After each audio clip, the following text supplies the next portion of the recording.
Welcome to 9+ news.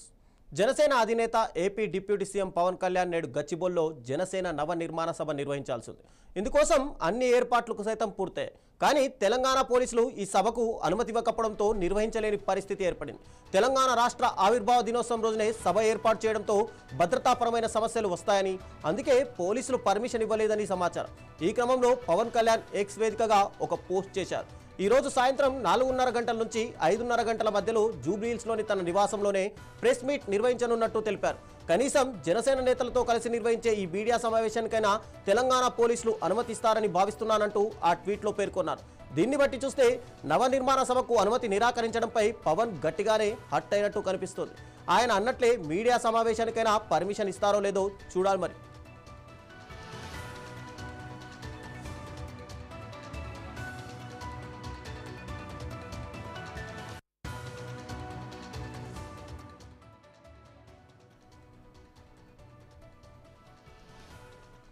ఇక ఇదే అంశానికి సంబంధించి మా బ్యూరో చీఫ్ రాజ్ కుమార్ లైన్లో ఉన్నారు. రాజ్ కుమార్, చెప్పండి, అసలు పవన్ సభకు పర్మిషన్ ఇవ్వకపోవడంతో ఇమ్మీడియట్గా పవన్ రియాక్ట్ అవుతూ అట్లీస్ట్ మీడియా సమావేశమైనా ఏర్పాటు చేసుకుంటాను అన్నారు. దీనికి పోలీసులు పర్మిషన్ ఇచ్చే అవకాశాలు కనిపిస్తున్నాయి అసలు?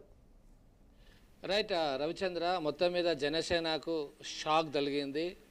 ముఖ్యంగా పవన్ కళ్యాణ్ ఆంధ్రప్రదేశ్ డిప్యూటీ సీఎం అయ్యిండు కూడా ఇప్పుడు పరిస్థితి అంతా కూడా తలకిలైంది. వీరు అనుకున్నదంతా కూడా ఏది కాలేదు. ఇక్కడ ఏదైతే పోలీసులు పర్మిషన్ ఇవ్వకపోవడంతో కొంత షాక్లో ఉన్నారు తెలంగాణ జనసేన నేతలు. నిన్నైతే మేము పర్మిషన్ ఇవ్వకపోయినా పెట్టుకుంటాము అది ఇది అని రకరకాలుగా మాట్లాడారు. పర్మిషన్ ఇవ్వకపోవడానికి వారెవరు మాట్లాడిన జనసేనకు ఇప్పుడు ఒక పెద్ద షాక్ దాకింది. సో మొత్తం మీద సభ లేదు, కనీసం నాకు ప్రెస్ మీట్ కన్నా ఒక అవకాశం ఇవ్వండి అనే రిక్వెస్ట్ చేసే పరిస్థితికి జనసేన వచ్చింది. స్వయంగా deputy CM Andhra Pradesh deputy CM Pawan Kalyan డీజీపీకి ఒక రిక్వెస్ట్ చేశారు. మా ఇంట్లో మా నివాసంలో కనీసం విలేకరులతో మాట్లాడడానికి ఒక అవకాశం ఇవ్వండి అని ఒక రిక్వెస్ట్ అయితే చేశారు. అది ఇంకా డీజీపీ దగ్గర ఉంది. వాళ్ళ దగ్గర నుంచి ఇంకైతే పూర్తి అధికారిక సమాచారం రాలేదంటే ఒక ప్రెస్ మీట్కే పర్మిషన్ అడగాల్సిన పరిస్థితి. సో ఇది ఎందుకు అంటే ఇక్కడ వివాదాలు ఎక్కువైపోయినాయి. సో వీళ్ళు ఏదో అనుకున్నారు, జూన్ 2వ తారీఖు చేస్తే మనకు పెద్ద పేరు వస్తుంది, అడావుడి చేద్దాం, ఒక పొలిటికల్గా మైలేజ్ తీసుకోవచ్చు అని జూన్ 2వ తారీఖుని సెలెక్ట్ చేస్తే స్పష్టంగా కనబడుతుంది. దీంట్లో కాస్త అనుభవ రాహిత్యం కనబడుతుంది మనకు. సో జనసేన నేతలు ఇక్కడ తెలంగాణ నేతలకు కొంత అనుభవం లేనట్టు కనబడుతుంది. అంటే ఎప్పుడు ఏ స్టెప్ వేయాలి, ఎలా వేయకూడదు అనేది కొంత ల్యాగ్ కనబడతా ఉంది. సో అదే ఇప్పుడు స్పష్టంగా మనకు పోలీసులు నిరాకరించడానికి కారణమైంది. ఈరోజు కాకుండా వేరే రోజు కనుక చేసుకుంటే ఇంకో వారం 10 రోజుల తర్వాత, ఓ 15 రోజుల తర్వాత కనుక చేసుకుంటే ఈ మీటింగ్ ఖచ్చితంగా పర్మిషన్ వచ్చేది ఉండేది. కానీ ఇవాళ పర్మిషన్ రాకపోవడానికి కారణం ఈ వివాదాల ఉన్న నేపథ్యంలో పర్మిషన్ కనుక ఇస్తే లా అండ్ ఆర్డర్ ఇష్యూస్తో వాళ్ళు పర్మిషన్ అనేది డినై చేశారు.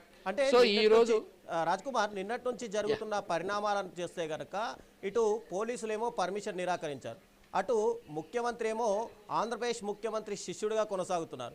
దీన్ని అటు నుంచి పవన్ కళ్యాణ్ నరుకొచ్చి ఇక్కడ సభ ఏర్పాటు చేసే అవకాశాలు ఉన్నాయని చెప్పి ఆరోపణలు వినిపించాయి. దీని మీద ఎలా చూడాలి? రైట్, ఈయన చంద్రబాబు శిష్యుడే కాదు, చంద్రబాబు క్యాబినెట్లో ఉప ముఖ్యమంత్రిగా ఉన్నాడు, ఆయన అనుచరుడు కావచ్చు, ఓకే అనుకుందాం. తర్వాత దానికంటే ముఖ్యంగా మోడీ శిష్యుడు. ఈయన మోడీకి చాలా క్లోజ్, మోడీ చాలా ప్రియారిటీ ఇస్తున్నాడు.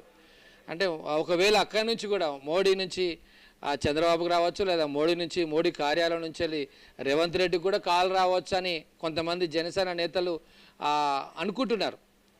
మాకు లాస్ట్ వరకు ఏదైనా పర్మిషన్ వచ్చే అవకాశం ఉందని అనుకుంటున్నారు. కానీ ఇప్పటివరకు అయితే రాలేదు. కానీ వాళ్ళు కోర్టులో పిటిషన్ వేసుకున్నారు, అది ఇంకా విచారణకు రాలేదు. ఇంకో 1-2 గంటలలో వచ్చే అవకాశాలు కనబడుతున్నాయి. ఇప్పుడు ప్రెస్ మీట్కు రిక్వెస్ట్ పెడుతూనే 4:30 నుంచి 5:30 వరకు వాళ్ళ ఇంట్లో ప్రెస్ మీట్ పెడతారు. ఆ తర్వాత ఈలోపు ఏదన్నా మీరు అన్నట్టుగా చంద్రబాబు నుంచి రేవంత్ రెడ్డికి డైరెక్షన్స్ కావచ్చు, ఎందుకంటే చంద్రబాబు శిష్యుడు రేవంత్ రెడ్డి అలాంటి చెప్పాడు ఆయన. సో ఇప్పుడు పవన్ కళ్యాణ్ ఆయన క్యాబినెట్లో డిప్యూటీ సీఎం, ఇది ఒక అవమానంగా జరిగే అవకాశం. తెలంగాణలో deputy CM, AP deputy CM Pawan Kalyan సభ నిరాకరణ అంటే ఇది ఒక అవమానంగా భావించే అవకాశాలు ఎక్కువగా ఉన్నాయి. రేపు ప్రజల్లోకి వెళ్ళాలంటే అరే జనసేన ఒక రాంగ్ డిసిషన్ తీసుకుందా, లేకపోతే తెలంగాణలో కొంత చర్చ జరుగుతుంది నెగిటివ్ అనే అవకాశం ఉంటుంది. కాబట్టి ఖచ్చితంగా సాయంత్రం 6 గంటల వరకు సభ మీటింగ్ పెట్టుకోవచ్చు. కాబట్టి సభ ప్లేస్లో రవిచంద్ర ఇక సభ అనేది లేదు, కానీ ఇంటర్నల్ మీటింగ్ పెట్టుకునే అవకాశం ఉంది. సభకు ఇప్పుడు ఛాన్స్ అయితే లేదు. ఎందుకంటే సంధ్యా కన్వెన్షన్ హాల్లో అది సభ కాదు, ఇంటర్నల్ మీటింగ్ లోపల. సో ఈ లోపలనే కొద్దిగా ఎక్కువ మందితో అంటే 2500కు వీళ్ళు రిక్వెస్ట్ చేసుకున్నారు. 2500 ప్లేస్లో ఒక 500 లేదా 200, 300 వస్తుందని ఆశిస్తున్నారు.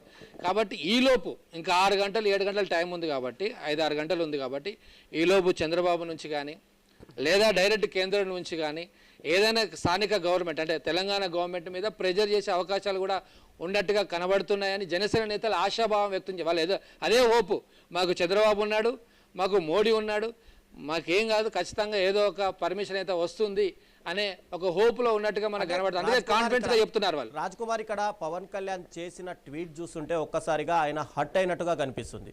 అయితే ఈయన దాన్ని ఇంకా పూర్తిగా హట్ అయిపోయి తెలంగాణ రాజకీయాలను ఏమైనా ప్రేరేపితం చేసే అవకాశాలు ఏమైనా కనిపిస్తున్నాయా? అంటే పాతుకుపోవాలి, ఖచ్చితంగా ఈ మీటింగ్ కాదు, ఇక నేను రాజకీయాల్లో తెలంగాణ రాజకీయాల్లో నా పార్టీని బలోపేతం చేయాలని చేసే ప్రయత్నాలు ఏమైనా కనిపిస్తున్నాయా? ఖచ్చితంగా ఇప్పుడు ఆయన హట్ అయినట్టు కనబడుతుంది. సో నాగబాబు ట్వీట్ కూడా మనం చూసాం. కాస్త ఆలస్యం కావచ్చు కానీ ఖచ్చితంగా మేము తెలంగాణలో ఎంటర్ అవుతాం. సో ఆయన అన్న మాటలు, ఆయన ట్వీటు, ఇటు పవన్ కళ్యాణ్ ఇవాళ ప్రెస్ మీట్ కన్నా ఇవ్వండి ఆయన ట్వీటు ఒక అడుగు వెనక్కేయవచ్చు, కానీ ఒక అడుగు వేస్తే మేము 10 అడుగులు ముందుకేస్తామనే స్పష్టంగా కనబడుతుంది వాళ్ళ వైఖరి. ఇప్పుడు మమ్మల్ని ఆపొచ్చు కానీ రేపు తెలంగాణలో మేము ఖచ్చితంగా విస్తరిస్తాం అంటే ఒక అగ్రెసివ్గా ఈ హట్ అయినది కాస్త పెద్ద బిగ్ ప్లాన్గా మారే అవకాశాలు ఉన్నట్టుగా కనబడతా ఉన్నాయి. మనం దాన్ని కొట్టేయలేం. అది ఆ కోపం అంటామా, ఆగ్రహం అంటామా, లేదా రివెంజ్ అంటామా, బాధ అంటామా, ఏదైనా కావచ్చు. మొత్తం మీద ఖచ్చితంగా నా సభకు అనుమతి ఇవ్వలేదు కదా, నేను తెలంగాణలో చేసి చూపెడతా అనే రేంజ్కి పవన్ కళ్యాణ్ దిగొచ్చు. ఆ యాటిట్యూడ్ కూడా పవన్ కళ్యాణ్కి ఉంది. మనం చూస్తాం అగ్రెసివ్గా వెళ్తాడు, వద్దు నీ వల్ల కాదు అంటే ఖచ్చితంగా నేను చేసి చూపెట్టే యాటిట్యూడ్. సో ఖచ్చితంగా ఈ సభ అనుమతి నిరాకరణ అనేది తెలంగాణలో జనసేనకు అగ్రెసివ్గా వెళ్ళడానికి ఒక అవకాశం అయితే స్పష్టంగా కనబడతా ఉంది. ఎస్, ఇప్పుడు 4:30 నుంచి 5:30 గంటల మధ్యలో ఏదైతే ప్రెస్ మీట్ పెడతానన్నారో ఆ ప్రెస్ మీట్కి నార్మల్గా అయితే పోలీసుల అనుమతి అవసరం లేదు, కానీ ఇప్పుడు పోలీసుల అనుమతి కోరుతూ పవన్ కళ్యాణ్ చెప్పారు. పోలీసుల నుంచి అనుమతి వచ్చే అవకాశాలు కనిపిస్తున్నాయి. నార్మల్గా అయితే ప్రెస్ మీట్కి అయితే ఎలాంటి పర్మిషన్ అవసరం లేదు. మనము రోజు దాదాపు 20 నుంచి 30 ప్రెమిస్ హైదరాబాద్లో జరుగుతాయి ఎవ్రీ పొలిటికల్ ఆఫీస్లో. మరి దానికి స్పెషల్ పర్మిషన్ అవసరం లేదు. కానీ ఇక్కడున్న పరిస్థితుల నేపథ్యంలో అరే సభకు నాకు అనుమతి ఇవ్వలేదు కదా, కనీసం ప్రెస్ మీట్ కన్నా అవకాశం ఇవ్వండి. ఇలా 2 ఉన్నాయి. ఒకటి ప్రజలకు ఒక మెసేజ్ వెళ్ళడానికి కూడా, అంటే పవన్ కళ్యాణ్ వస్తే కనీసం సభ లేదు, ప్రెస్ మీట్ కూడా మనం అడుక్కోవాల్సిన పరిస్థితికి వచ్చిందని తన క్యాడర్కు, తన కార్యకర్తలకు లేదా ప్రజలకు ఒక మెసేజ్ ఇవ్వాలని చూస్తున్నాడు ఆ పవన్ కళ్యాణ్. అంటే పవన్ కళ్యాణ్కి ఎందుకు రావద్దు? ఇప్పుడు ఆల్రెడీ కూనంనేని సాంబశివరావు స్పందించాడు, దానం నాగేంద్ర స్పందించాడు, కొంతమంది ఎమ్మెల్యేలు వద్దంటుండే మరికొంతమంది ఎమ్మెల్యేలు. ఏమవుతుంది? ఆయన పవన్ కళ్యాణ్ తెలంగాణకు వస్తే మీకేం ప్రాబ్లం? భారతదేశంలో ఎక్కడైనా ఏ రాజకీయ పార్టీ అయినా మీటింగ్ పెట్టుకునే స్వతంత్రం, హక్కు ఉంది. మీరెవరు కాదనడానికి తెలంగాణలోనే ఇంకొక వర్షన్ తయారైంది.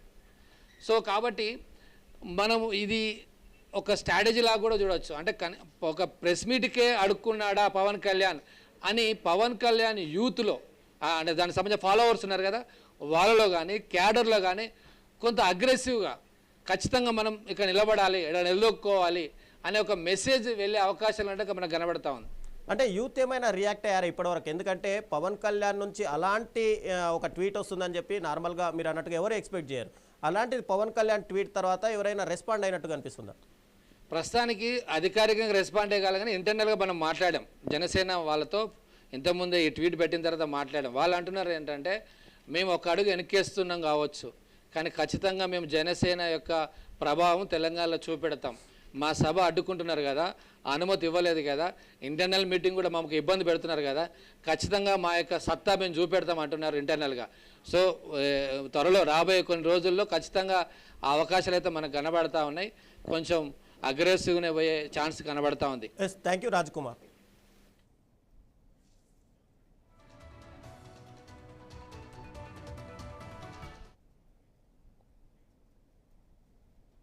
ఇవి ఇప్పటివరకు ఉన్న అప్డేట్స్. మరిన్ని అప్డేట్స్ కోసం చూస్తున్నారు